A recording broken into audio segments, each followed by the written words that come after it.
This is called An Experiment in Empathy, and it's going to be Colum McCann in conversation with Lisa Miller from New York Magazine. And we sent you the New York Magazine cover story that focused on or profiled Colum's organization, Narrative 4, which is a nonprofit organization dedicated to promoting the exchange of stories to foster and build empathy. And it was founded by New York Times bestselling author, National Book Award winner Colum McCann. And he's going to be joined by New York Magazine contributing editor Lisa Miller. She wrote the piece. And they're going to talk about his new book and the topic of empathy and, of course, storytelling. So I'd like to welcome our panelists to the stage.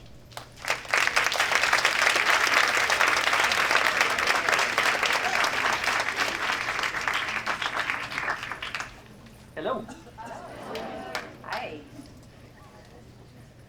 Are we having fun yet? So good to be here. I have to put all my accessories down. Excuse me. So I think first we're going to start with a short reading from the book. Colum will just read a selection that he picked, and then we'll enter into the Q&A. But let's just do that, okay? So, Yeah. So this is a book that just came out a couple of weeks ago. It's called Letters to a Young Writer, sort of riffing off of Rilke, who wrote Letters to a Young Poet. And it was something that I posted online every week last year. So every week I tried to come up with something original to say. It's very difficult, by the way. But I had a lot of fun doing it, and I'm sort of delighted that the book is out and about. And I'm just going to read one little piece. You know the way everyone says that you should write what you know? Well, my feeling is that, well, that's correct, actually. You should write what you know.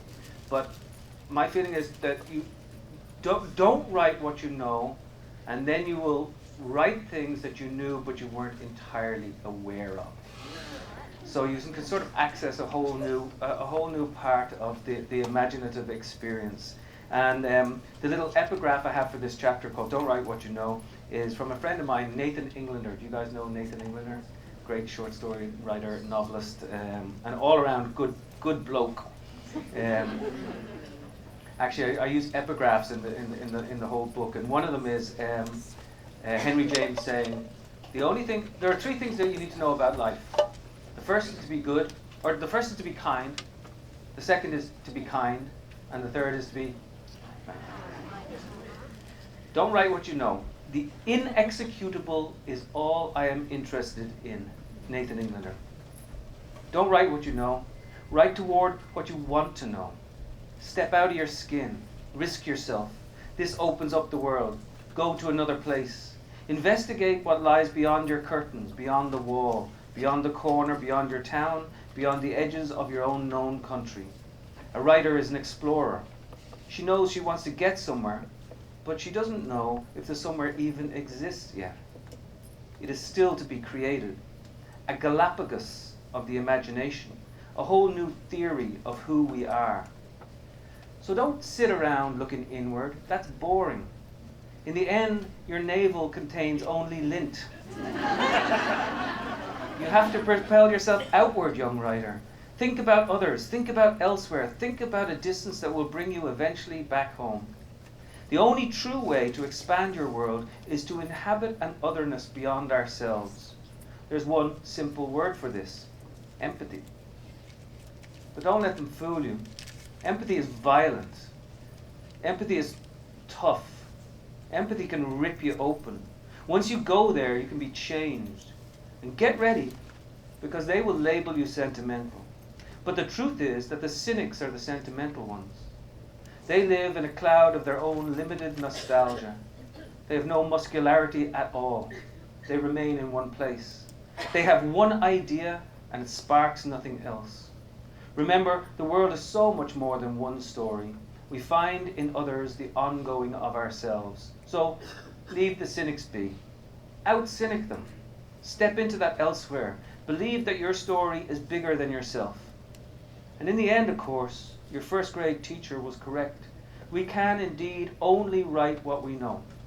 It is logically and philosophically impossible to do otherwise. But if we write toward what we supposedly don't know, We will find out what we knew but weren't yet entirely aware of. We will have made a shotgun leap in our consciousness. We will not be stuck in the permanent backspin of me, me, me. As Kurt Vonnegut says, we should be continually jumping off of cliffs and developing our wings on the way down.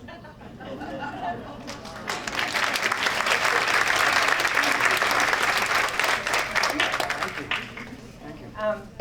In our conversations together we met last December when we were doing this experiment with Narrative 4, which is a group that Colum co-directs, and New York Magazine, which resulted in this story, and there was a video that went along with it, and it was a pretty astonishing experience, I think, for all of us. Absolutely.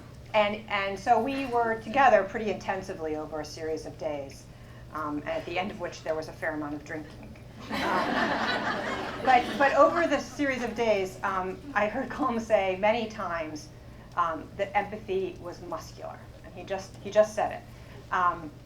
And I guess I want to know what you mean by that. Yeah, I have to say it was the most incredible experience. So as some of you know, if you've read the article, Lisa's brilliant article, she captured it absolutely fantastically. We brought people together from diverse backgrounds all over the country to confront what is probably one of the most difficult topics, to discuss the idea of guns. Not to have it was a gun awareness debate.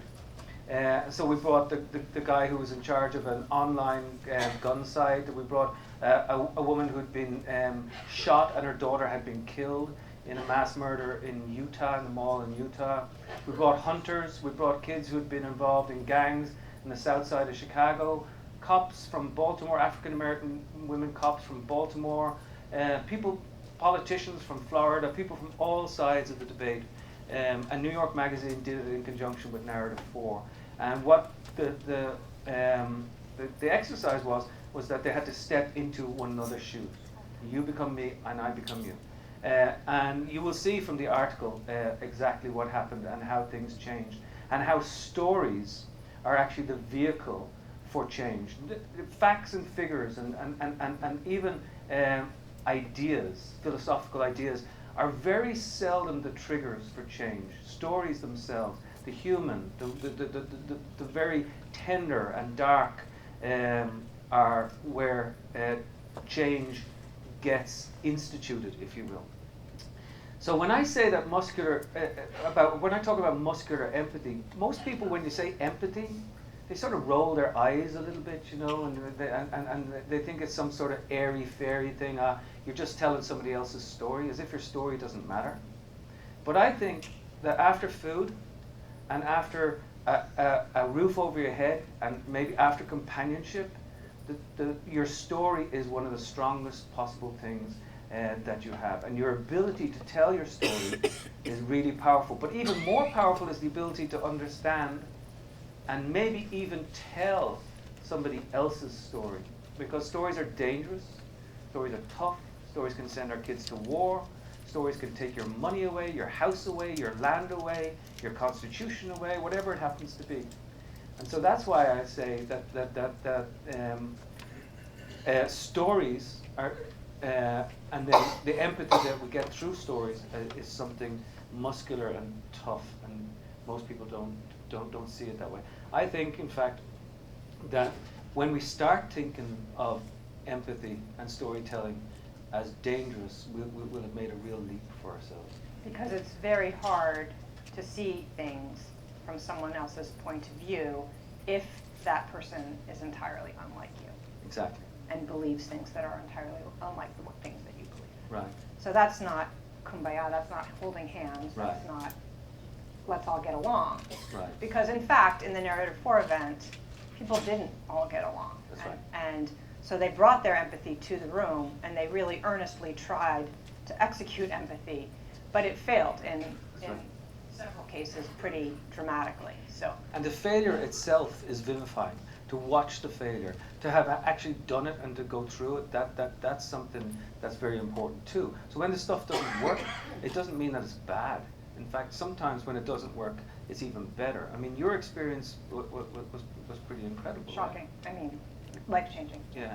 So when we were in that room and Todd Underwood, who's the guy who sold Trayvon Martin, the rifle that killed Trayvon Martin online for $250,000, stepped into the shoes of a woman whose daughter had been shot in front of her eyes, and he said, "Hi, my name is Carolyn."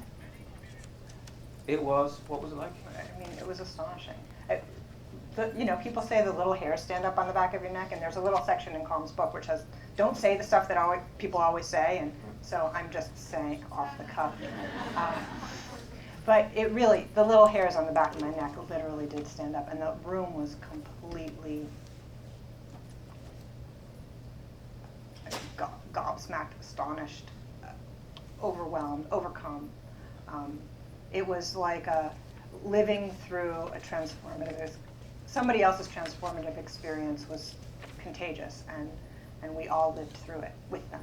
And possibly what the most important thing about all of this is that you capture right at the end of your piece, like this wouldn't, if it finished in the room and everybody had that experience, grand, okay, yes, but you have to turn empathy into action. You have to take what has happened to you and use it to change things that are going on around you. So this guy, Todd, who's now, I have to say, he's a hero of mine. We're so different. He's conservative. He's like, lives in Kansas, owns 150 guns. He votes differently to me. We won't go that direction right now. But he went back to Kansas and he changed the rules for his online website, for rules of access for his online website. But even more than that, he got in touch with Lisa Consiglio, who's the founder of this, along with me, and executive director, and he said to her, "Lisa, you know what? I don't know any Muslims, but I hate all Muslims." And he said, "Can you do something for me? Can you come to Kansas and arrange so that I can actually do exchanges between Christians and Muslims?" And he's doing it now. So that's really heroic. Yeah. It's really heroic. So I have a couple of questions because you're both a writer and a person. I guess you're a person and a writer. We've been talking a lot, or just now, about how empathy plays in storytelling. And I guess my first question is, your books are populated with characters who are entirely unlike you. I mean, come from different parts of the world, live in different parts of history. How do you have empathy for them, especially if they're terrible? I don't know where all of this came from, but I do remember being 17 years old, going on my first journalistic assignment, and I went out to the flats of Dublin, and I lived in a comfortable sort of middle-class suburban Dublin. Went out on my bicycle over to Ballyfermot and into the flats, and there were heroin needles strewn about, and there were carcasses of burnt-out cars and people on horseback going through this thing. A completely different landscape to what I had grown up with, and I remember getting in with these women who were talking about being battered, right? And so I did a thing about battered kids, and I also did the thing about battered women. And they told me their story, and I thought they were so graceful and gorgeous, and they just allowed me to enter into their story. So then when I wrote about it, I felt like that there was something within me sort of expanding. Do you feel this way when you when it's working, yeah. Right. When it's not working, no. Yeah, and it's a hard thing to do. But I would say, as a short answer to a really provocative question, I like the world. I'm not particularly interested in myself. I live here in the Upper East Side of Manhattan. I walk my dog every morning. I got 3 kids. Blah blah blah. I don't want to write about that. Don't find it very interesting. But I find the rest of the world really interesting. So when I wake up in the morning and I look in the mirror, I think, I'm pretty glad that I don't have to spend the next 24 hours with you, and I can be someone else. And for me, it's kind of like traveling. it's kind of like being an adventurer, an explorer, and you don't know where it is that you're going, but you're traveling somewhere. And I used to travel a lot. I traveled around the United States on a bicycle. I walked across Ireland, blah, blah, blah. Now I travel in my head. Except you also travel. I like to travel. Yeah. I mean, one of the legends about you as a writer, right, is that you spend time with people when you're writing fiction. Yeah. And that's actually an empathy exercise. I think it is, yeah. I want to know what these people are like. I want to try and communicate what it feels like. Every now and then you don't get it. I mean, you can't. I've had some characters. I had a character in Let the Great World Spin, who I tried to access at that stage, and he was a hot dog vendor, a Muslim hot dog vendor, down at the World Trade Center, looking up at Philippe Petit walking across the tightrope. And I worked on him for about 3 months, maybe more, and I never quite got his voice. He didn't speak to me, so I just had to let him go. Yeah. And so do your daily exercises in empathy help you be kinder to the barista who's really being too slow serving you your coffee? Or that's trivial? Or Not really. not really? No. I'm a bit of an ass to the barista.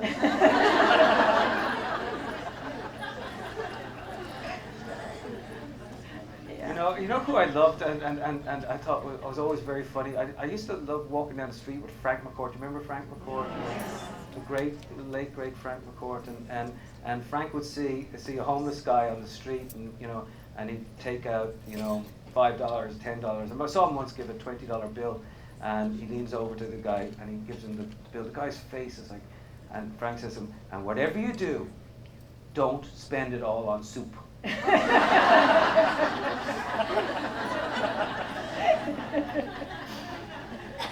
And it seems to me that if you can broach the world that sort of way, and like you can try to understand what it means for this guy, and that guy on the street just laughed and wanted to speak to Frank McCourt. And it's not even the money that's important; it's the interaction. Yeah. It's the I actually wrote a book about homeless people living in the subway tunnels. This is way back in the 1990s. And I stayed with homeless people for weeks on end, and I researched them, worked with them for about 1.5 years. There was no problem getting clothing in New York. There was no problem getting food in New York. The real problem was dignity and somebody listening to you and telling your story. I mean, I do feel like as a journalist, diving into other people's worlds does keep your empathy living, alive, because you can't talk with homeless people or battered women or auto workers or. Well, you have to have a real agility as a journalist to go in, and maybe it's something that was lost for a while, but I actually think it's really going to come back, and it's going to be prominent in journalism schools, that we have to access every corner of this country, because there was so much that I forgot about too in recent times, and that I wasn't accessing, and those stories have got to be told. So how does a writer have empathy for himself? Ooh. I mean, writers are some of the most self-loathing people on the planet, right? And so how do you have adequate empathy for yourself? I don't know. I've never thought about that before. Can you have empathy for yourself? I mean, you have to step outside yourself. You have to look at yourself and say, you have to forgive yourself for things that you do. You have to. I mean, writers are very interesting in the sense that they're incredibly selfish. Incredibly selfish. It's an incredibly selfish act to believe that you have something to say to the world in the first place, right? But there's also a selflessness that has to go into the act of writing, especially if you're doing things that are in any way tilted towards the empathetic. So you have this little cocktail of selfishness and selflessness, and it's like the devil on this shoulder and the devil on that shoulder whispering into your ear. I like that because I think there's a sort of tension there, and I'm not sure that I would be able to write without tension. I like tension in my life. But I've never thought about the act of self-empathy. It's a good one. I'll have to think about it. What do you think? Well, I think you're right. I think that it's important for writers to walk the line between, and you address this in your book, between being forgiving of your failure, being kind to yourself, Right. and being rigorous with yourself. Right. Right. And you only get up and do it because if you don't, you suck. And also, like, you have to pay the bills as well. Like Jim Harrison, the poet, said, children pry up our rotting bodies with cries of earn, earn, earn. Right. So you're right, it is a tight wire act, a tightrope act between, highwire act between, hating yourself and wanting to sit down and and provoking yourself to get up and. I don't know about you, but I give up. Like, in each novel, my editor Jennifer is here, and she knows that I'll call her on occasion and just say, I can't do it, I'm finished, I'm gone. And really what I'm doing is a cri de care, saying, tell me I'm okay, tell me I'm okay. Because you can't really give it up. I mean, sometimes I have 2 books in the drawer, like from a long time ago. My first 2 books ended up in a drawer, they'll never come out again. They were bad. You have to acknowledge the fact that they were bad, but I thought at the time they were brilliant, and there are certain times when you do have to give up, when you really just hit rock bottom. But when I'm finished a book, I'm pretty convinced that I'll never be able to do it again. Because you're so exhausted. Totally exhausted. Yeah. Totally exhausted. Yeah. You in the little section that you read at the outset, you talk about something that I wanted to ask you about, which is one of the things I love about the way you approach empathy is that basically you're talking about the importance of kindness and goodness. Right. And in this moment, the importance of kindness and goodness seems to be overlooked. Absolutely. And you really rail pretty strongly against cynicism and snark. Right. And I've been thinking a lot, I have a 13-year-old daughter, I've been thinking a lot about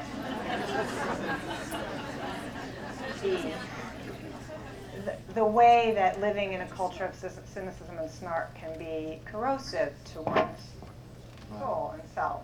And I guess I'd like for you to just talk about, the problems with cynicism or cynicism against empathy. Right. Yeah. Well, it's incredibly important to me. This whole issue is incredibly important. But I believe that I can go toe to toe with any cynic. And I will say to her and to him, you're right. You're right. You're right. Yeah, the world is shitty. Yes, it's dark. Yes, that is a blind alley. Yes, people do these things to one another. Yes, people say these things to one another. Yes, the human heart is diseased, whatever it happens to be. And then I say, but so what? So what? That's no great revelation. Cynicism is no great revelation. Cynicism is the unmuscular thing. Cynicism is the sentimental thing. They go ballistic. If you tell a cynic that she or he is sentimental, they go absolutely, because they believe that cynicism is hard and hard-edged. It's not. So you just say to them, yes, you're absolutely right. Exhaust them with your yeses. And then say, but so what? And then you've got to vault away. Then you've got to vault away and do something with the knowledge that you have of all that darkness, of all that disease, of all that, and create something tougher out of it. And that, to me, that's where it gets really tough. Yeah. For me to stand up and I've got to try and drag some light out of that dark. It's like you're squeezing the dark and you want to find some form of light. And the real problem with all of this is there's a difference between good and evil. We all know that. But the essential difference to me between good and evil is for evil to exist, it only has to happen one time. For goodness to exist, it has to happen over and over and over and over again. So just even in relation to, say, a stab or a murder, right? For that murder to occur, for that evil to occur, it's there and it's done. To prevent murders, or to be involved in the prevention of this, the sort of territory or the social conditions that lead to these terrible things, this has to happen constantly. And so there's an essential difference between evil and good that makes goodness so much more difficult. And I think that when you talk about difficulty, you're also talking about excellence, and you're also talking about joy. So there is a form of joy in engaging with everything that's difficult. Do you think a novel has to be redemptive? No. No, absolutely not. My novels will be redemptive, I hope. But I don't feel that I have anything to say to any author that he or she wouldn't want to say themselves. I think by the fact of telling a story, it's almost in itself a redemptive thing.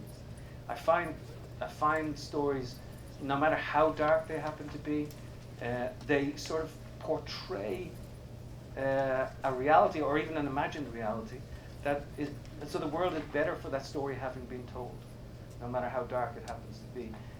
But I would not demand any author, thinker, philosopher, politician, whatever it happened to be, to insist on optimism or redemption. But personally, I will do it, and that's what I would believe. Right, because it seems to me that if you talk about empathy into action, then the first step as a writer is to inhabit the skins of your characters. Right. And then the second act has to be to bring that somewhere. Right. That's the action part. Right. And, so. And flaw them up. Yeah. Right. Yeah. Talk about that. Well. Yeah. Yeah. I remember when I had a character a long time ago, and she was this sort of red-headed Irish girl, and she was meeting this African American man. It's in a book called This Side of Brightness about the tunnel diggers and the homeless people, and eventually I realized that she was such a paragon of virtue. She was disgustingly nice, and so I didn't like her, because she was so good. And so then I invented a scene whereby she denies her mixed race son in a situation, a public situation, where he comes up and says, "Mommy, mommy, mommy," and she says, "No, I'm not your mom." And then she became beautiful to me. Then I really liked her, because then she became honest. Because let's face it, we've all got that sort of like darkness within us. I've never met anybody who anybody, whether you're talking about Gandhi, whether you're talking about Martin Luther King, whether you're talking about, like, it doesn't matter who it is that we talk about. They've all got these like secret darknesses, and the darkness somehow makes it all right.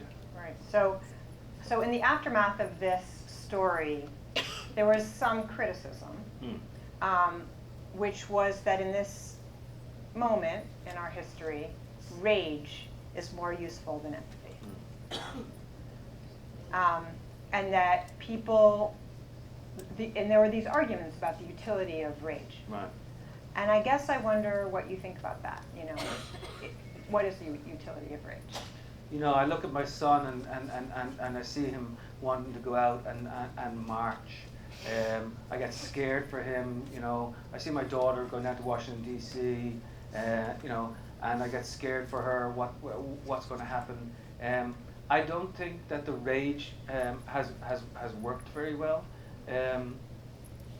People can point to instances where violence, say in Northern Ireland, might have been the only solution that could have occurred. But in the end, true peace came about in Northern Ireland because we learned to listen to one another's stories. It was sort of manufactured, or helped to be manufactured, by Senator George Mitchell. I actually wrote about that in Transatlantic. All these bombs, all these bullets, all these things and all these people who are ripped asunder, was not as good as the empathetic act of him saying, "It's time for you to tell your story. It's time for you even to have peace, even without reconciliation.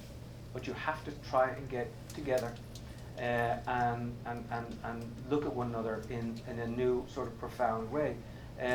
So I think that this empathy has been tried but it could be tried a whole lot more. I mean, the beautiful part of that book is, you know, they get to a certain point, and then he just stays there. That's it. He just said, you know what, he's there for 3 years. They called him Iron Pants, you know, because he could sit in the chair so long, listening to the Irish go on and on and on. And you know what we're like. We just don't shut up when you get us going. It's like the wind-up battery. So he allowed everyone to speak, and then finally he said, "Okay, enough." You know, he was ready to go home to his 1-year-old son and his new wife, and he said, "Okay, by Good Friday we will have an agreement." And you know, it was complicated, still is complicated, but by Good Friday they had an agreement. But that's the muscular part. Yes. That's the part where he just, you know. Right. Yeah, you got to put your foot down Yeah. too. Yeah. Yeah. Can empathy save the world? No. My co-founder, Lisa Consiglio, who I mentioned earlier, she believes that it can, will, and should. I don't think. Yeah, that's. No, I don't think it can save the world. That's a big amount of pressure to put on a little word. You know. I think there are other things that can save the world along with that, including force sometimes too. Yeah. This is the moment where people can ask questions. Yeah. So please ask Colum questions. We have microphones back here. Hi, good afternoon. Can I just start by saying that I love your accent? Thank you. Have you ever encountered someone along your path with whom you could not empathize? Good question. Good question. It's a really good question. It sounds like a really ridiculous thing to say, but I don't think so. I've always tried to understand. Very quick story. I was in Florida. I was on a bicycle. I was 21 years old. I was in a town near the Okefenokee Swamp.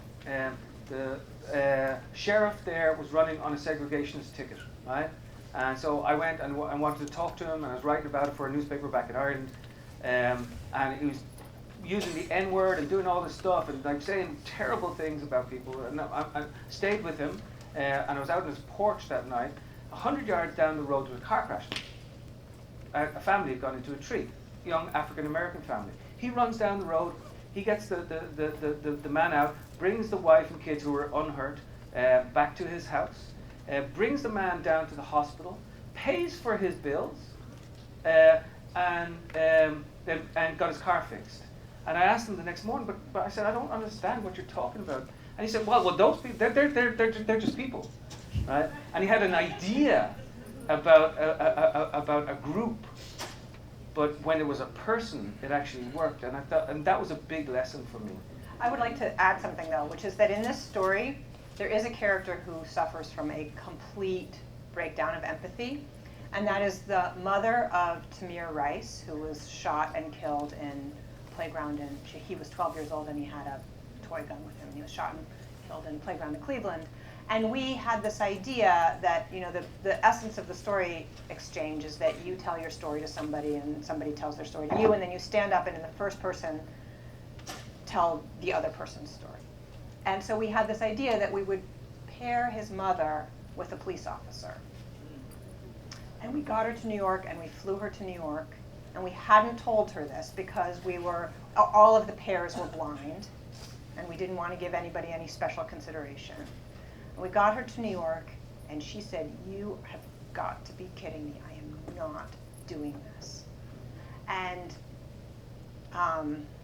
it was very difficult, and it was a very difficult moment for me because we had a lot riding on this thing that we were hoping would happen. But I thought, you know what?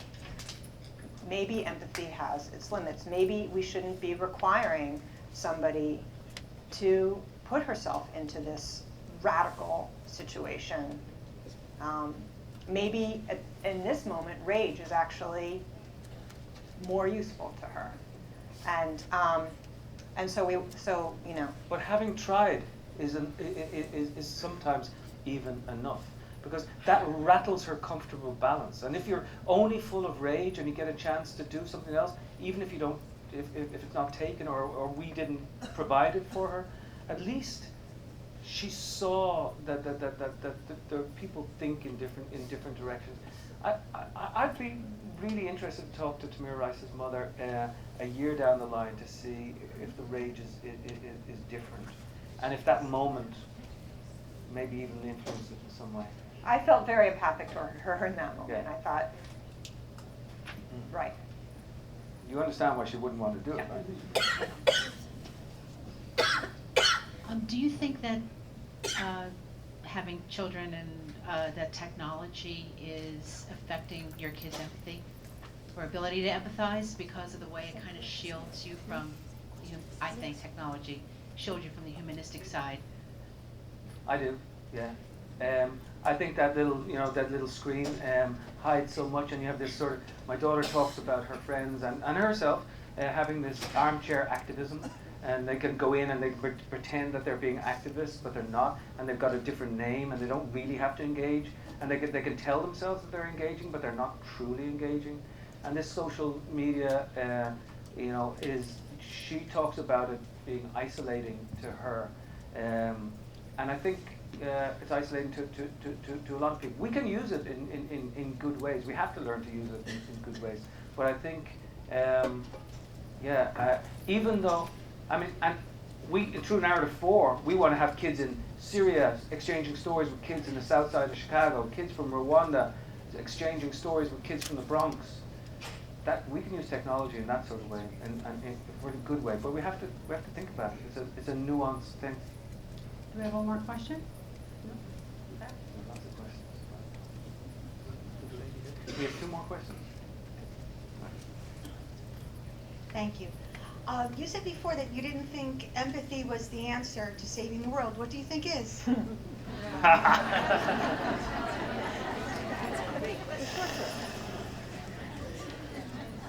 Empathy. I love the song "What's So Funny About Peace, Love, and Understanding," because what is funny about it? If we knew what it was that was going to save the world, we'd be out there bottling it and doing it. And I think we are doing it. There's a lot of people. This is the thing. You see it all the time. There's so many people doing incredible things all over this country that we sometimes forget about it. But unless we try to stretch ourselves, particularly now in this political moment, unless we try to stretch ourselves into understanding what it means to be other, and as long as we are not allowed to be as stupid as our political parties seem to want us to be, and that we acknowledge that we're much more nuanced, then we'll be in trouble unless that happens. And I know there's one final question here. I'm sorry, hearing your exchanges got me a tad bit emotional. When is it ever overstepping for you to do these experiments with people's lives and put them in these positions and conditions to figure out when things are supposed to be empathetic and when we're supposed to connect as humans, when that's supposed to be a natural thing? When is it ever a situation where you just act like you're human? Well, that's a fair question. I think, the way the Narrative 4 experiment worked was that we told everybody what we were doing ahead of time. Everybody had to agree. They knew what it was. And I think that so the buy-in was up front, and anybody could say no. But I think that, and this is not just Samaria Rice, but several other people in the room were not prepared we didn't prepare them right, or they were not prepared, or some combination of that, for what it would mean to actually have to step inside somebody else's skin. And I have to say that as one of the organizers of the thing, and I asked myself this same exact question.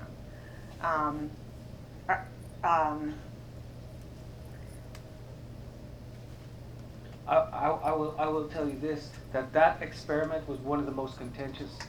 Most of the time we're with kids, like they'll tell stories, sometimes heartbreaking, but sometimes they'll talk about their first love. They'll talk about, things, so it's not always that we pit people against one another. We just did one in Fargo where with immigrants. Another amazing experience where this conservative gentleman ended up like telling the story of an immigrant from Kenya. And then he said at the end, because he was anti-immigrant, he said, but he's American. That was the conclusion he came to. Look, I think we have to risk ourselves. You're right that at a certain stage, maybe push it too far. But unless you risk this sort of thing, we'll come indoors, we'll close the curtains, we'll, live our lives in these GPS machines. And I guess I want to say one other thing, which is that for me, the only way through that was like total bare bones honesty about what happened and how it felt to her and how it felt to us, and we didn't pretend that anything. And I think this is about writing. Actually, this is about being absolutely ruthless with your own emotional honesty, and where you failed and where you succeeded and what you will do differently next time, and so I think we all looked at that moment and thought, well, okay, this is part of the story too. This is part of the whole story of empathy, which is that sometimes we expect empathy from people who shouldn't have to give it. And all of you have a story, right? That's the thing. Yeah. Thank you so much. Powerful.